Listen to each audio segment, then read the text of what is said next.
Few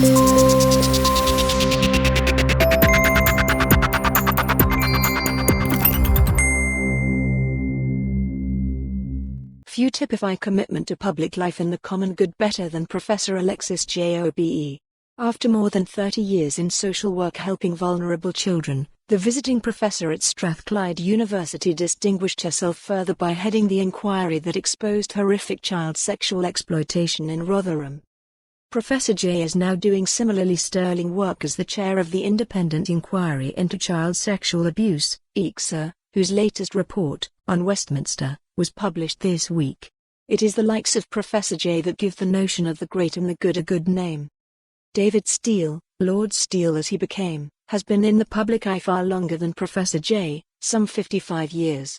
Former Liberal leader, ex-MP and MSP presiding officer in the Scottish Parliament from 1999 to 2003, the Scot is a pillar of the Liberal establishment in every sense. Or at least he was until this week. On Tuesday, a report by IICSA criticised Lord Steele for his failure to act over the paedophile MP Cyril Smith, despite knowing about the allegations against him. The report concluded, Lord Steele looked at Cyril Smith not through the lens of child protection but through the lens of political expediency. Following the report's publication, Lord Steele announced his resignation from the Lib Dems and retirement from the House of Lords.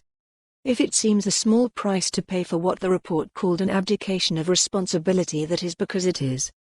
The manner of Lord Steele's leaving did not do him much credit either. Although he condemned Smith's actions, he followed this by accusing IICSA of using him as a fall guy because all the prominent figures mentioned in the report were dead.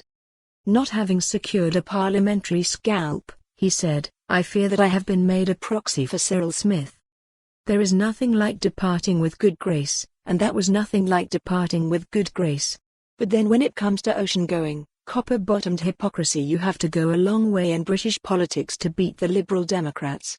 In this sorry saga it is not just Lord Steele who should be resigning. In his appearance before IICSA last year, Lord Steele gave evidence about a meeting with Smith in 1979.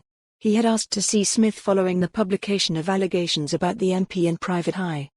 As the IICSA report said, it is clear that Lord Steele assumed from what Cyril Smith told him that he had committed the offences reported in private eye, yet he did nothing about it.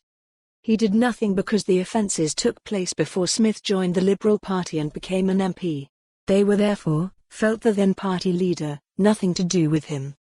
But the IICSA report was devastatingly clear on this point. This failure to recognise the risk that Cyril Smith potentially posed to children was an abdicate. For more on this story, visit the news article link.